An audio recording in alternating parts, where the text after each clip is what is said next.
the mic. Get on the mic. Just get on the mic. Get on the mic, Mike.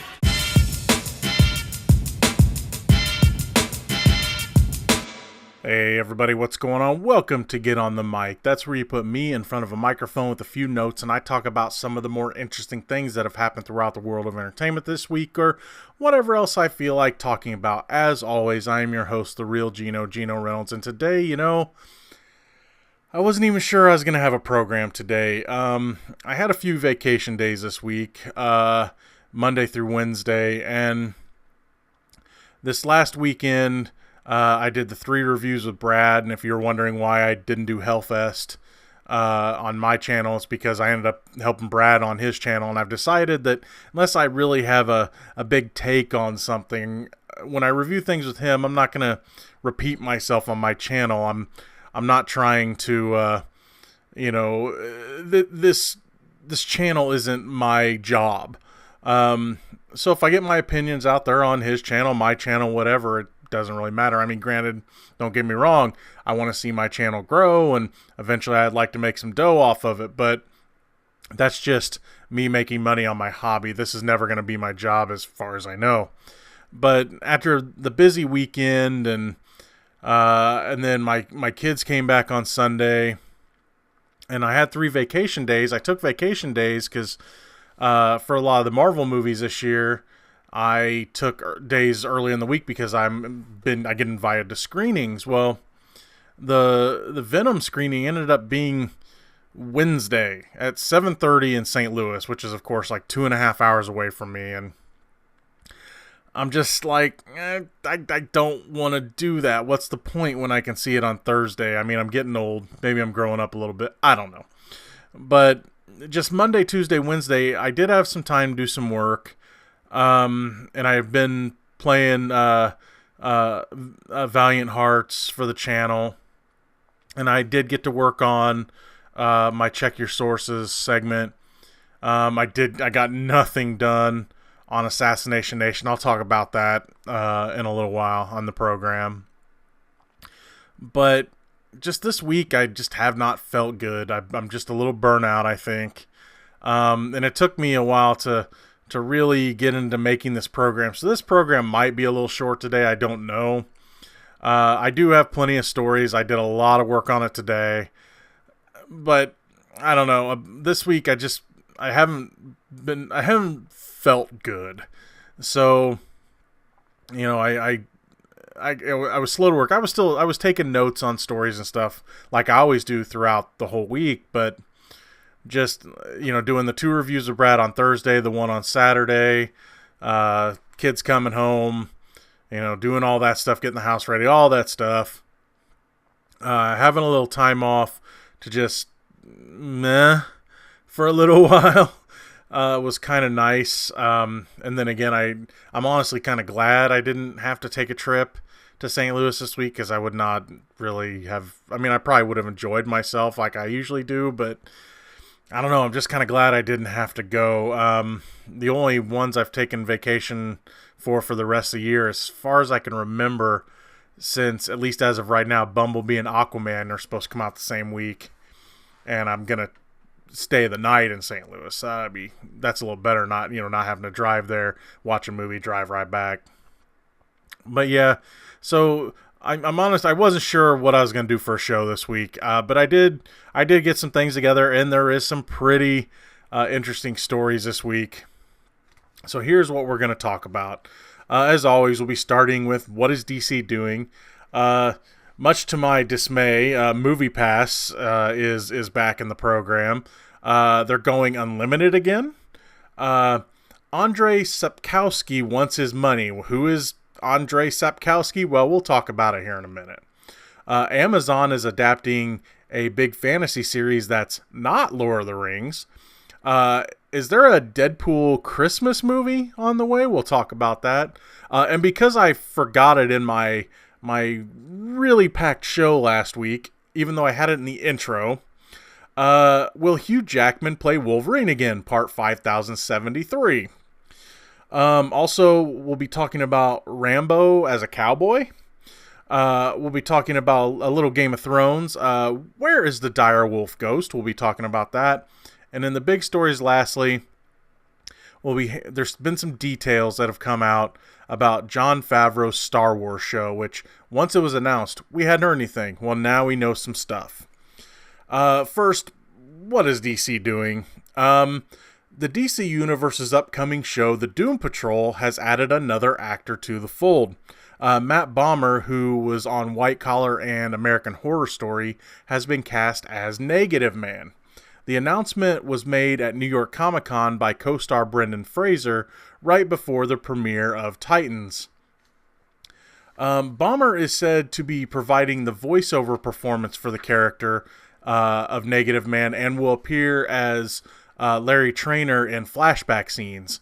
Matthew Zuck has also been cast in the role of Negative Man, which means he will be providing the physical performance of the character on set in full body mocap costume, or whatever the costume is going to be. This is said to be similar to how they're bringing Brendan Fraser's character of Robot Man to life, with Fraser providing the voice of Robot Man and portraying Cliff Steele in flashback scenes, while Riley Shanahan does the Robot Man's physical performance in the costume. For those that don't know who Negative Man is, he is a superhero who projects a negative energy signature of himself to fight threats, leaving his physical body limp and useless until the astral form returns. Because of the radiation accident that gave him his powers, he is horribly disfigured and must completely bandage himself to prevent the energy from escaping. Because bandages, can hold back radiation, I guess. What is DC doing? Another announcement made at New York Comic Con was casting for the new Harley Quinn cartoon.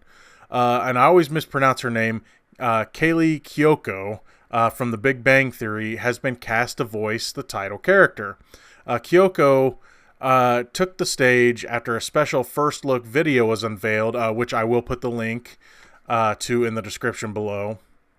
In the video, Harley sits in a prison cell with Poison Ivy and takes a few pot shots at previous DC projects and the Deadpool cartoon that was previously set to be on FX.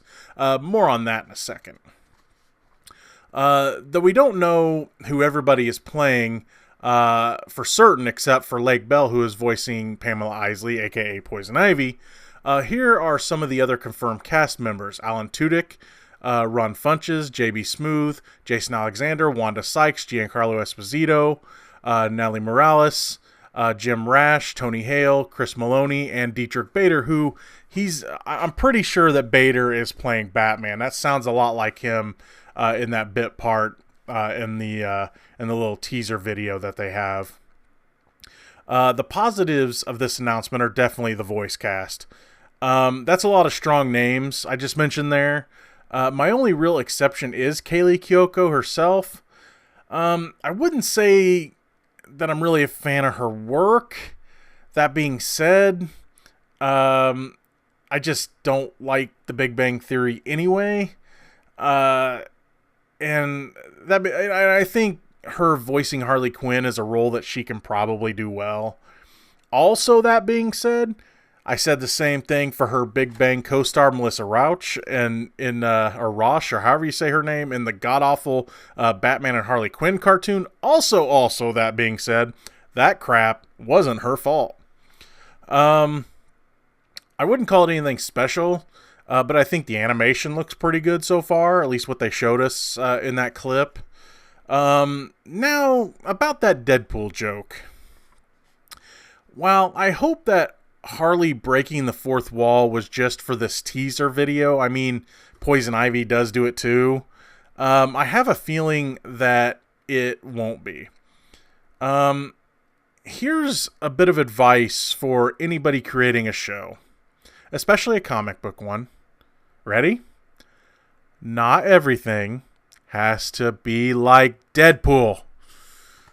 This isn't the first time a cartoon has tried to emulate the Merc with a Mouth. It was done by Marvel already. And while I enjoyed Ultimate Spider-Man's take on the character and did enjoy Spidey addressing the audience throughout the show, there is no way that you can't think of Deadpool anytime you watch that show. That being said, the episode where Deadpool actually showed up made for a lot of fun fourth wall breaking within fourth wall breaking banter between the two characters. Long story short, as much as I love Harley Quinn, she is my favorite female character in comics. And would love to see her interact with Deadpool someday. I mean, come on, think about it. They'd be a match made in insanity. I don't want to see her become Deadpool. What is DC doing? I've got some good news and some bad news for Netflix subscribers that are DC fans. Which do you want to hear first? Oh, yeah, you can't really answer me, can you?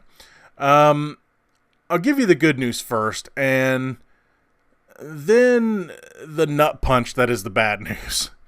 The good news? DC Universe's Titans will be coming to Netflix. Here it comes. Right to the grapefruits. The bad news, it's only for those outside of the US and China. That's right. If you still want to see Titans here in the US, you're not allowed to Netflix and chill in China, apparently. You have to get the DC Universe streaming service or wait for the show to come out on digital or Blu-ray or however they're going to release it later to sell it. Netflix has also done something similar to this with the CBS All Access series Star Trek Discovery as well. One of the main reasons that DC has done this is because, from what I understand, the DC Universe streaming service is only available in the US right now. I understand why they're doing this, but I think eventually they should put the shows on the US, out in the US, on Netflix, Amazon, or one of the streaming services that offer multiple network shows. It's going to get to a point where people don't want to pay for each and every individual streaming service and will only pick the ones that they can't live without. For the new year, I've already decided which ones I'm keeping, which ones I'm adding, and which ones that are going bye-bye. And I'm sure that I'm not the only one that is planning ahead for this. What is DC doing? Speaking of Titans, the show has already been renewed for Season 2, somehow. This was announced at New York Comic Con following the Titans world premiere screening. While I'd like to believe that this is because DC has complete faith in the show, and maybe they do, but I'm more inclined to believe they are doing this to spark interest in the service. Whether or not you have a winning hand, act like you do. What is DC doing? To add to the Birds of Prey casting news from last week, and this one came as a surprise because she was nowhere on the supposed released short list. Rosie Perez has been cast as Gotham Police Detective Renee Montoya. Like Harley Quinn, she was a character created for Batman the Animated Series, but was so popular that she started being added to other DC mediums later on. There really isn't any news about the character other than the casting, but here is Montoya in a nutshell. Renee Montoya was a long-standing detective on the Gotham City Police Department before being selected by the Question, Vic Sage, to pass on guidance. After his death, Montoya took up the Question identity to become his successor. There's no real word if this version will become the Question, but I, for one, would love to see that. That being said, I would like to see the other Question first. I've really liked the character since his inclusion in the Justice League Unlimited cartoon. So that's one that I would like to see. All right, that's all for what is DC doing this week. Let's even though I kind of don't want to, and I kind of wish I kind of just want to skip this, but it's a lot of my program. Let's talk Movie Pass. I thought I was done. Movie Pass, is it going unlimited again? It's been a while since we've talked about Movie Pass here on the program, and that's because they haven't really done anything lately that is worth talking about, anything good or bad. Until now, that is, of course. Because we wouldn't be talking about them if they hadn't done this. After all the changes, twists, turns, everything else that the service went through not that long ago, it seemed like everything was becoming stable. Not great, not working the best, but at least it was stable. After some updates, the service was kind of working like it's supposed to, after all the stupid changes anyway. And we thought that they were at where they wanted to be, but then, well, I haven't received this email myself. Apparently, there are emails going out from MoviePass that are picking some customers for a select test group.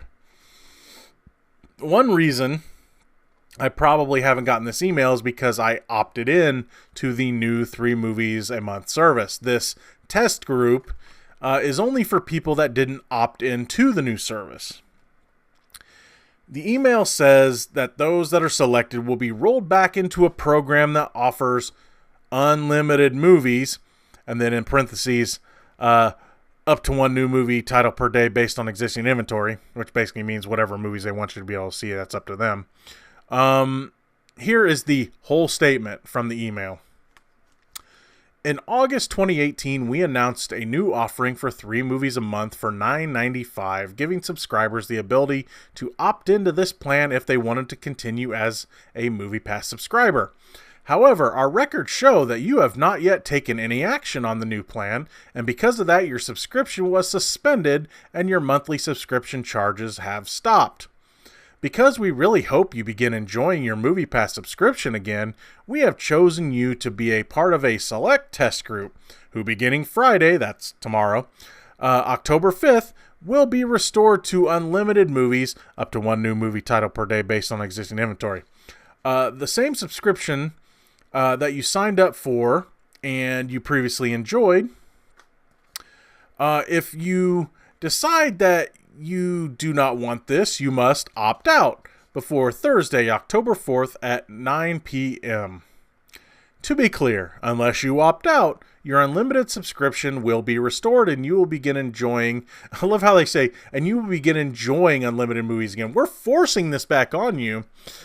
And you will begin enjoying unlimited movies again, up to 1 movie per day based on existing inventory, at $9.95 per month, and your credit card on file will be charged on a monthly basis beginning Friday, October 5th, 2018. Again, that's tomorrow. So, while in a way this might be a clever way for MoviePass to get some customers to feel like the service is worth it again, trust me, it's not. There has been issues. Not only are people that didn't opt in to the new plan receive these emails, but so did some that canceled the service altogether. So, if you canceled MoviePass after they made their big subscription switch and asked you if you wanted to opt in or not, you might want to check your emails. Let's say that you decide to let the service start back up. Take advantage of MoviePass returning unlimited movie selections to you. A big reason that I'd suggest being very cautious about this is because how long will it be before MoviePass CEO Mitch Lowe decides that it's time to bait and switch things up again? I still have my MoviePass and I'm only using it at theaters that I know will take it at the showtimes that I want. MoviePass has a short list of partner theaters, as we've talked about before, that will always let you use the service. So for now, I'm using it for those movies. And for me, at those theaters, I'm getting 3 movies for the price of 1. So, you know, it's $10 tickets at these theaters. So, and I'm guaranteed a seat. And there you go. That's the only reason I'm keeping it, because I do go to other theaters other than AMC. But here's the thing. If they're trying to charge you after you canceled the service, the thing to do is to block them from charging the credit card you had on file with them. They have no right to opt you back in after you've canceled the service. They can make you an offer to come back, but they can't force it upon you. I was reading some tweets from people saying I had to cancel or tell my credit card company that to block these anytime this MoviePass tries to charge you, and they actually did it because they don't have the right to say, oh no, you're back in, we're going to charge you if we want. No, they can ask you if you want to come back and give you an offer, but they cannot force it upon you. All right, now we're going to talk about Andrei Sapkowski.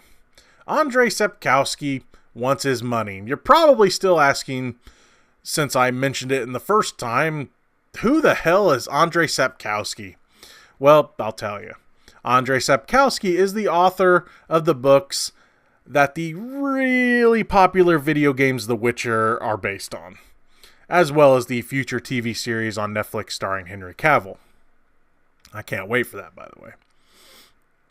Sapkowski is pressing Polish game studio CG Projekt Red, the creator of the Witcher video game series, for millions in royalties because he feels that he was shortchanged during licensing agreements made back in 1997. Licensing agreements he apparently keenly agreed to at the time. CG Projekt Red bought the rights to the story for an undisclosed sum, turning it into a series of games which went on to be hugely successful. He said that he regretted the decision because he didn't think the games would do as well as they did. He said, quote, "I was stupid enough to sell them rights to the whole bunch.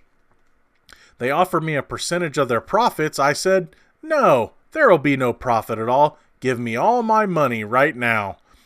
The whole amount, it was stupid. I was stupid enough to leave everything in their hands because I didn't believe in their success. But who could foresee their success? I couldn't."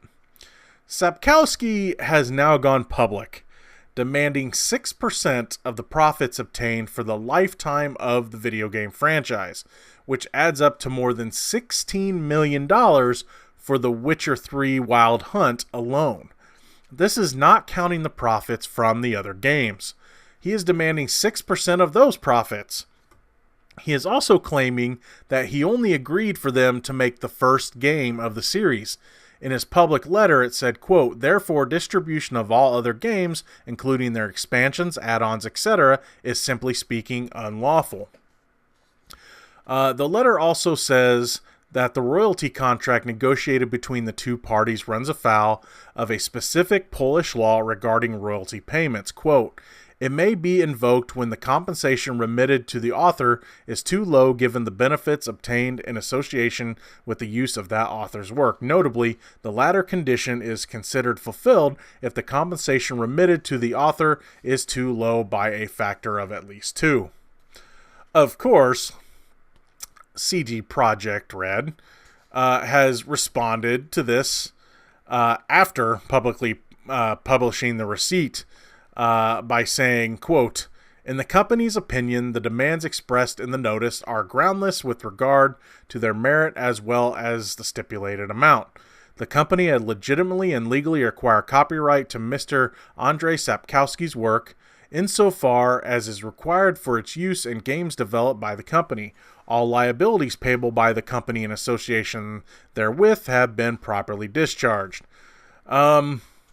The statement continued by saying, quote, "It is the company's will to maintain good relations with authors of works which have inspired CG Projekt Red's own creations. Consequently, the board will go to great lengths to ensure amicable resolution of this dispute. However, any such resolution must be respectful of previously expressed intents of both parties as well as existing contracts."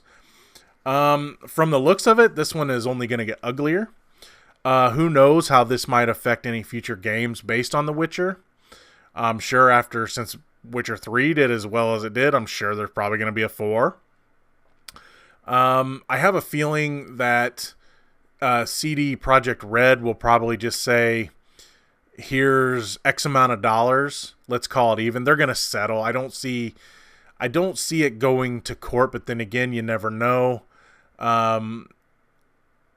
Or maybe they'll offer him future compensation for future games. But I have a feeling they're going to say, look, here's the 16 million you were looking for. Let's settle it. And from then on, he'll have no claim. I got a feeling that they'll buy it out, but you never know. All right, Amazon is adapting a big fantasy series that's not Lord of the Rings.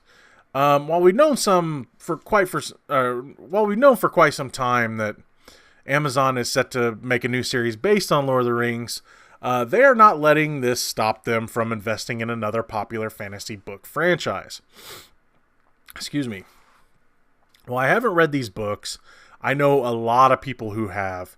Robert Jordan's epic fantasy series, The Wheel of Time, is now being adapted for television. Jordan's series kicked off in 1990 with The Eye of the World, and it spans 14 novels, telling a story of light versus dark.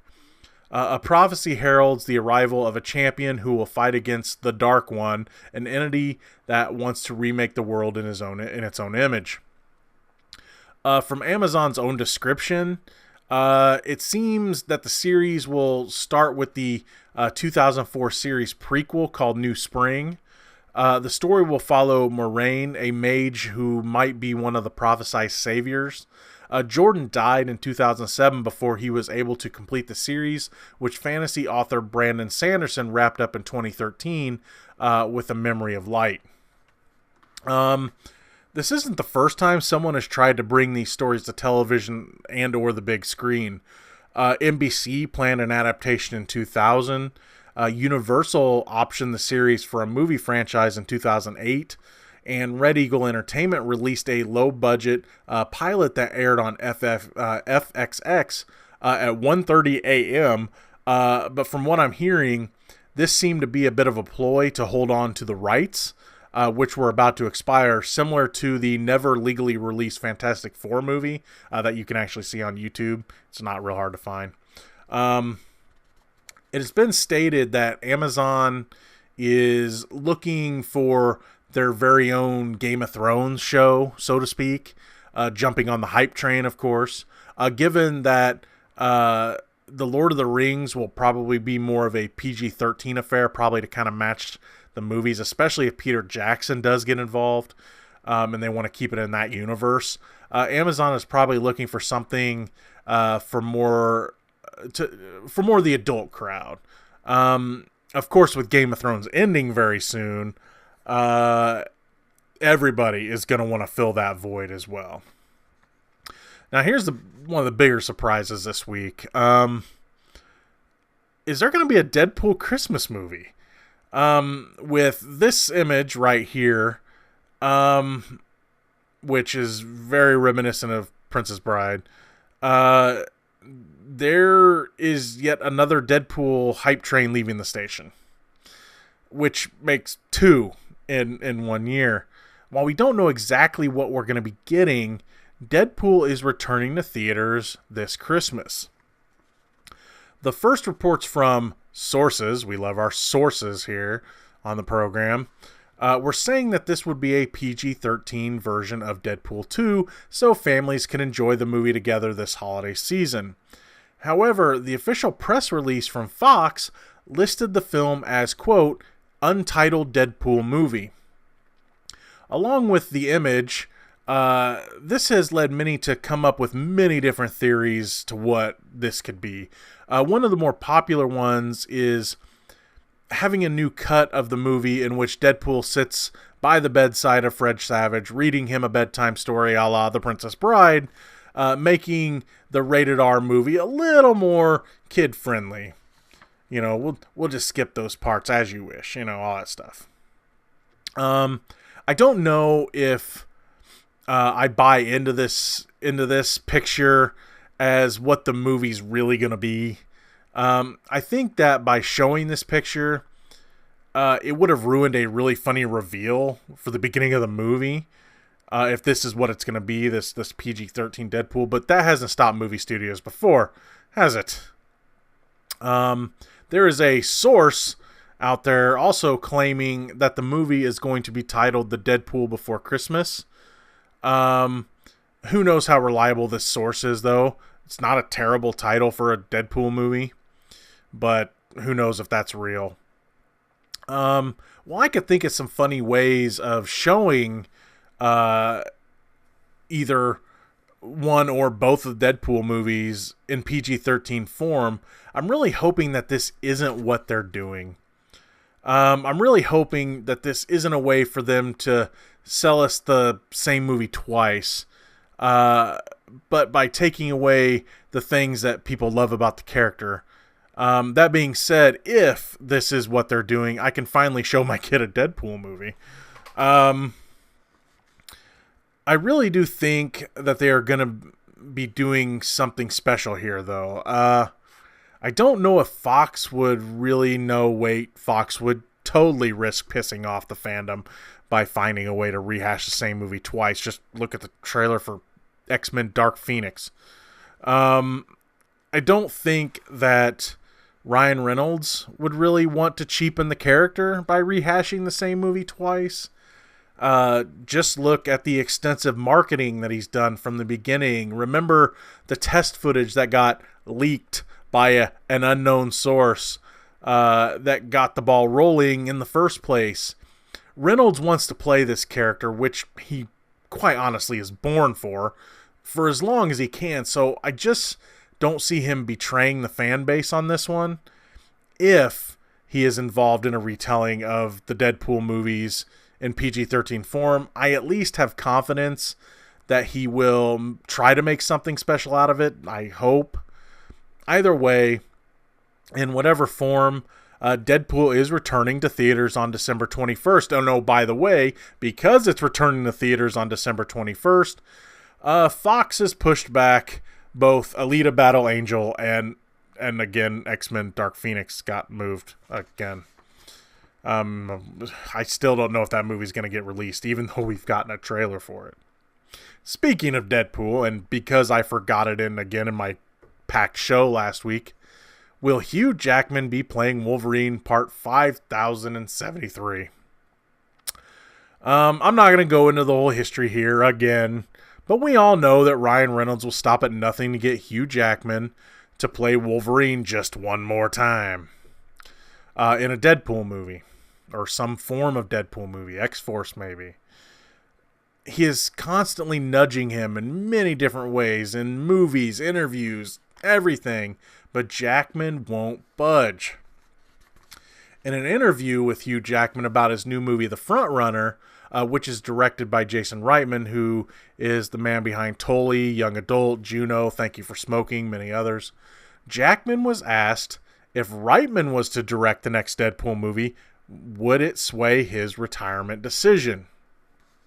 Jackman first responded by saying, "Did Ryan Reynolds ask you to ask this question?" and followed up by saying, quote, "I love Jason Reitman, and for all I say, I love Ryan Reynolds, but right now, Ryan, sorry buddy, you'll have to work harder than that." Think about that last statement. You'll have to work harder than that.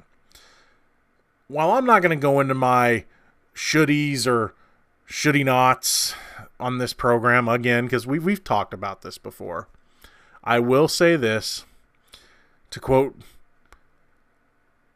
Jim Carrey, "So you're saying there's a chance?"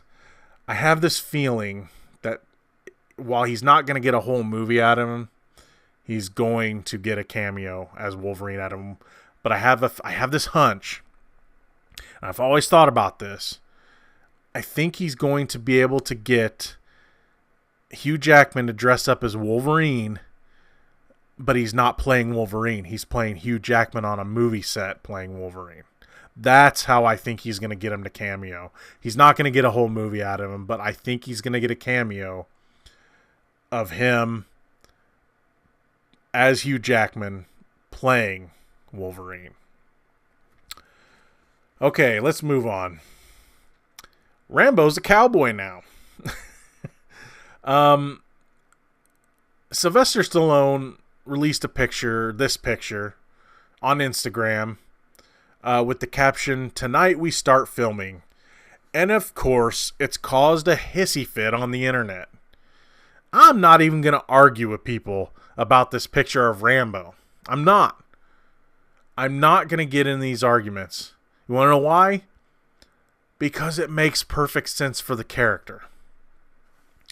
What we know of the story so far is Rambo is working on a ranch, possibly his family's, when the daughter of one of his friends is kidnapped, and he must cross the U.S.-Mexican border and fight one of Mexico's most violent drug cartels to get her back.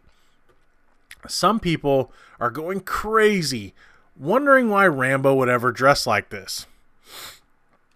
I say that it makes perfect sense. Think about it.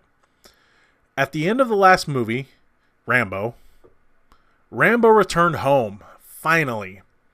And it felt like the first time in a long time he belonged home.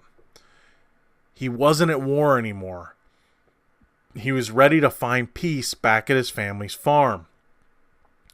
I watched it again while I was making these notes. The long walk shown at the end of the movie signified his long journey home. What's a few more steps down a long path when home is now within his grasp? It was a perfect ending to the franchise until now. While Rambo feels he has found peace at a ranch where he'd probably not dress like a soldier anymore, that peace is now going to be tested. The soldier within him will have to come out to help the helpless. John Rambo will be at war once more. I'm guessing that one of the themes of the movie will be whether or not he will be able to return to the peace he thought he had once his job is done in Mexico. While I'm sure we'll see the iconic headband on Rambo's head sometime in the movie, the outfit doesn't bother me one bit. Would you expect Rambo to run around the U.S.-Mexican border in his combat fatigues? Well, he might eventually. I mean, this is a Rambo movie. But at first, we are going to see the at-peace Rambo, who has been living his life at a ranch and probably dressed the part until the war calls him back once again. I, for one, am looking forward to seeing if this movie can match the tone of the last movie. As long as we don't get another Rambo 3, where Rambo is helping the future Taliban again, I'm really looking forward to seeing how this character has progressed. Think about Creed. And, you know, the last Rocky, the Rocky Balboa movie was a perfect ending to the fighter, at least the physical fighter, that was Rocky, right? If they would have come out with Rocky Balboa 2, it would have ruined it. No, they transitioned it off to Creed, and we got to still see Rocky progress, right? Now, granted, I don't see them passing this franchise off to somebody else, but what I'm saying is there's still progression that can happen with this character. If they would have left it at the end of Rambo where he made it home, that's a great ending. But if they're going to continue the story, there's still stuff you can tell there. He's still making it home. While it would have been good for his character to heal and to find peace, he's still a damaged Vietnam vet. And that war may never leave him. He may carry that war within his head until that character dies. I, for one, want to see, if they're going to make it, I'm willing to see it, but I don't want to see them make another movie like Rambo 3. I want to see them make another movie like Rambo, where it's all about the characters, the way it also matches with First Blood, the first one, where it kind of, you see how it affects the character, how the character, when he returns home, that the war never leaves him. And I'm really looking forward to seeing, well, okay, if we're not done with the character, where can we go next with it? Will he never find peace? Will he die in this one? You never know. Maybe that's the ultimate peace for him. I mean, the original ending to the first movie, First Blood, was Rambo killing himself. So You know, who knows if that's how this is going to end? It might. It may end in Rambo's death. I don't know. I doubt it. Because I have a feeling that they're going to try to make at least a few more of these. We don't know what this one's called yet. If it's something like Rambo Endgame, then maybe we won't get another one. But, if we're getting more Rambo, it's all about the character development. And I, for one, am looking forward to see it. And I'm not going to let him dressed as a cowboy, even though it fits the story perfectly. I'm not going to let that look of Rambo ruin that character for me. All right, let's talk some Game of Thrones. Where is Ghost, the direwolf? One of the big mysteries and disappointments, in my opinion, from the last season of Game of Thrones was, where is Jon Snow's freaking direwolf Ghost? The wolf was a pretty big part of the series up until that point, but was nowhere to be found last season.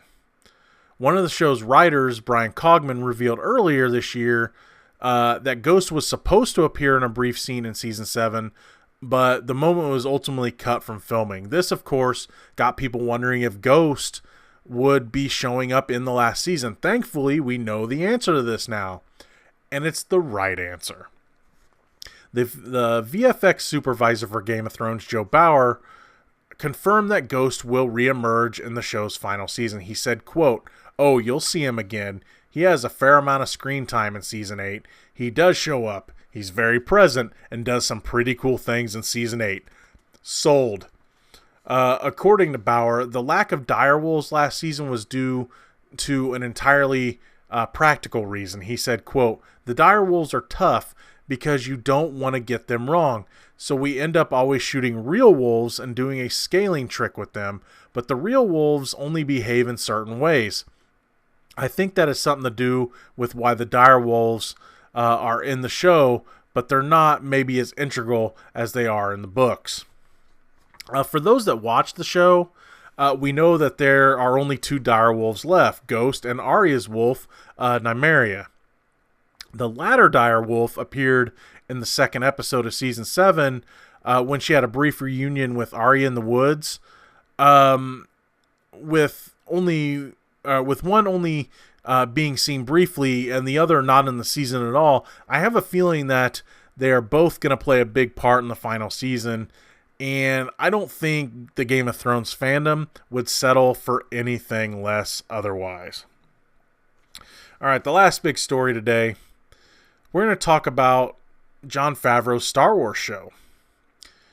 After the announcement of Jon Favreau creating a Star Wars show for the upcoming Disney streaming service, we hadn't really heard anything more until this week.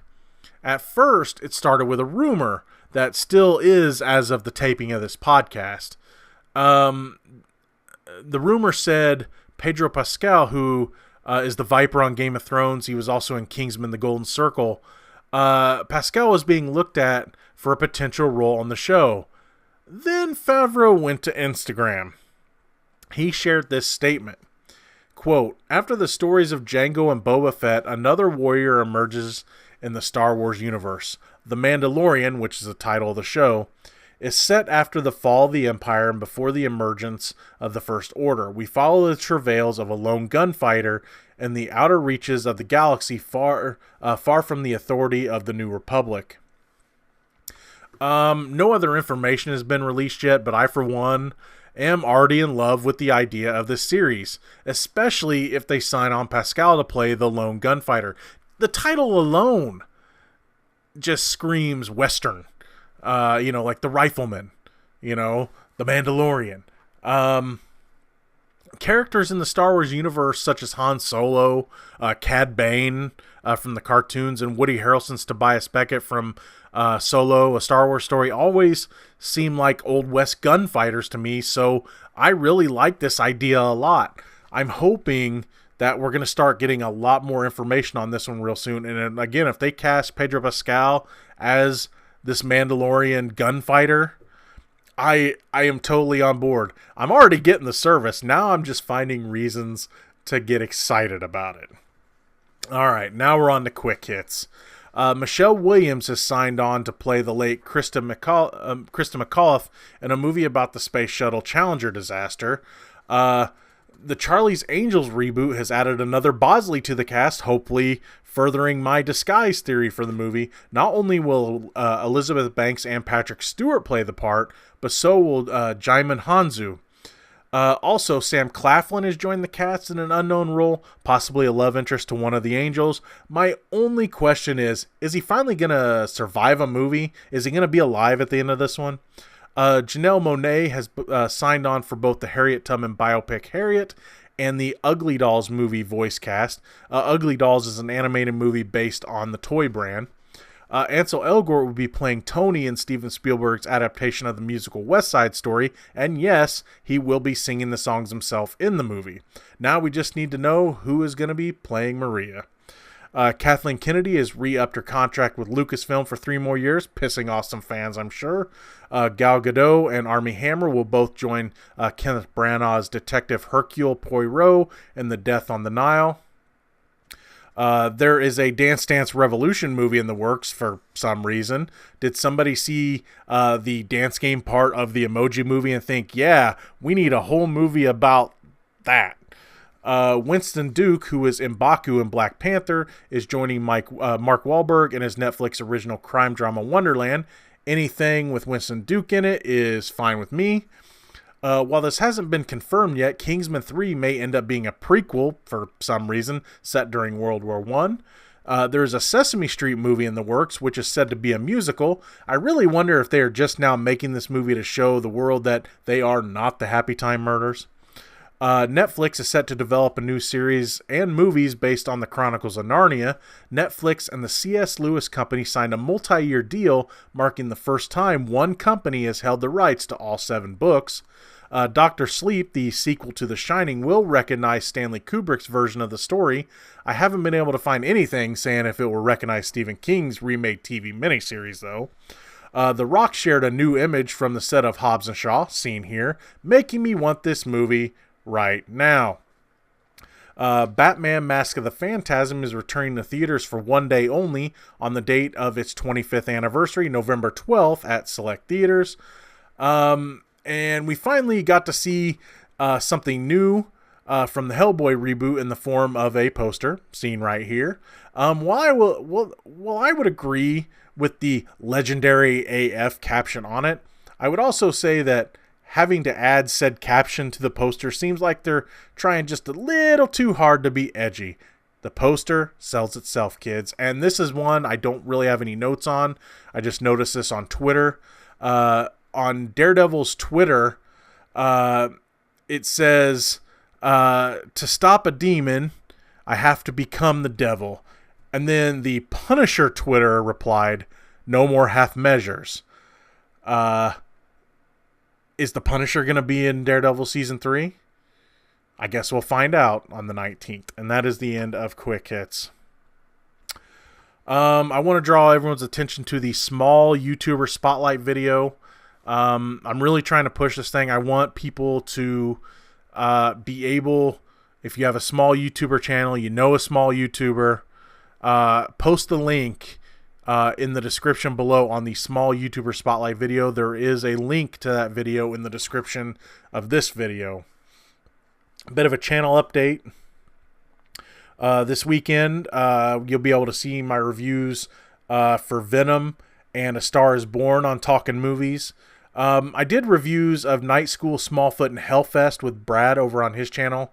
I was going to do my own Hellfest, but then Brad called me and asked me if I want to do it with him. There's not much more I can say that I didn't say in that video. So if you want to hear my thoughts on Night School, Smallfoot, which those two are on the same video, or my thoughts on Hellfest, make sure to go to Stone Gremlin Productions and check out those reviews on Brad's channel. I'll also be reviewing anything else I can get my hands on this weekend. I don't know if it's going to be much. It's going to be kind of a busy weekend. Assassination Nation. Assassination Nation is one of those movies that I've already pretty much forgotten. And I don't want to go see it again. I don't know if I'll be doing a review on it. I might put together something. But honestly, it's one of those movies that tries way too hard. And though there's some decent things about it, the trailers and the movie itself, which at first warns you, it says, oh, there's going to be trigger warning soon. Excuse me. There's going to be trigger warning soon in this movie, so be prepared. Well, when you get to a point where... excuse me. When you get to a point where you have to say there's going to be trigger warnings, and then it goes from one point in the movie where there's this hacker, and spoilers, guys, spoilers for Assassination Nation. Don't worry. It's not really worth watching, I don't think. It tries too hard to be edgy. It goes from there's this hacker, and little by little he's releasing stuff. He releases stuff on a politician and the principal of the school. And then all of a sudden he does it to like half the people in this town. And two of the people's stuff that gets out is main characters. Two of the four main characters. And this leads all of a sudden one murder happens, and it's actually one of the best scenes in the movie, especially if you don't like Bella Thorne. And this happens, but then all of a sudden, I kid you not, it almost feels like a SpongeBob episode, because it basically does a 1 week later type of thing, right? And then all of a sudden, this town of Salem, of course, because it's about witch hunts, subtle, right? It does a 1 week later, and then all of a sudden it's The Purge. And it's not even that good. But here's the thing. If this town is going totally nuts, why would anybody be acting normal? And there's people, especially our main characters, who are just kind of hanging out together in the room, not expecting anything bad to happen. There are some positives to the movie. Is it really worth seeing? No. When you find out who the hacker is, it's a character you've seen 3 times. Granted, they do make it fit, and it does make sense who it is. Excuse me. But the reveal is stupid. And the ending is stupid. And the message it's trying to portray is forced. And to me, it's a forgettable movie. I don't think I'll be doing a video on it. There's my review of Assassination Nation. Rent it if you're going to see it. But don't expect it to be this Mean Girls meets The Purge like the advertisements is. I mean, yes, it is kind of that. I think it's about time to stop because I can't stop coughing. But it may be that, but it's not a good that. So anyway, there's Assassination Nation, guys. On Geno's Bad at Games, I'm continuing my playthrough of Valiant Hearts: The Great War. Man. Like, we didn't listen to this podcast to hear you drink water and cough all the time. But yeah, Valiant Hearts: The Great War. I'm having a great time playing that game. I'm in the last chapter. I haven't released all the videos yet, but I've gotten to the last chapter myself, so it's going to be ending in the next few videos. Crossing Streams is going to be continuing in a couple weeks. Wow, uncut. It's going to be continuing in a couple weeks when Daredevil Season 3 comes out. There is a series that I'm looking at. There's a new Gundam series on Netflix, and it's a short series. All the episodes are about an hour, but there's only I think 7 or 8 episodes. So I may take a look at that. Also, my new segment, Check Your Sources. It's a lot of fun. Most weeks it's released on Wednesday. It's a bit of a game on the channel that I'm trying out that plays a little bit on the honor system to play along. I ask that people don't go looking up the source stories after I say them. I ask people to just listen to the video, try to figure it out on your own, and comment in the section below. I give you 3 different rumors based on sources, because we all love sources on this channel. But there's a catch. One of the sources will be me. It was me, Austin. It was me all along. Also, to find any video that I'm involved in, on YouTube, or to find videos of either officially or unofficially under the GB3 umbrella channels, make sure to check out the GB3 family playlist on my channel. Also follow me on Facebook and Twitter, mostly Twitter, even though after the events of the last couple weeks of seeing Brad have to deal with the BS that he's had to deal with on Twitter, I'm not even liking that. I tell you what, if I had I don't know how many subscribers you got to have to get the community tab on YouTube, but if I had it, I would probably drop Twitter too. Brad has brought Twitter back, but someone else is running it. He's not going to deal with it. But man, Twitter's a cesspool. You can, look, don't get me wrong, there's good uses for Twitter. But man, it's also a cesspool too. But if you want to follow any news of stuff on the channel, definitely follow me on Twitter. I'm not doing as much on Facebook, but you can also follow me there. That's the Real Geno, REELGENO, just like the channel. I also want to draw your attention to Heisenert's channel, HEISENERD. That's my friend Bill's channel, where he does gaming live streams and Let's Plays. He's still playing Dragon Quest XI. He's probably going to be playing that for a long time. And Bill and I also continued the remake of Shadowgate not too long ago over on his channel. We're going to be playing something live on Monday night around 8 p.m. Central Time. We're just not sure what it's going to be yet. I don't know if we're going back to Shadowgate or if we're going to try something else and then return to Shadowgate later. As always, I want to thank everyone for the support. I'm hoping to have some news coming up about a future project. I can't really talk about it until I can confirm everything, but I might be working on a project with somebody else coming up. So I'm really excited about that if it goes through. I'm a little worried about a few things about it, but those are more personal issues and not the project itself. Just my own irrational fears probably. But anyway, that's going to be all for this episode of Get on the Mic. If you like what you've heard here, please subscribe to the Real Geno YouTube channel, like this video, and if you have anything to say about any of these stories or me coughing the entire time, please feel free to leave a comment in the section below. Until next time, I am your host, the Real Geno, Geno Reynolds. See you later. Peace.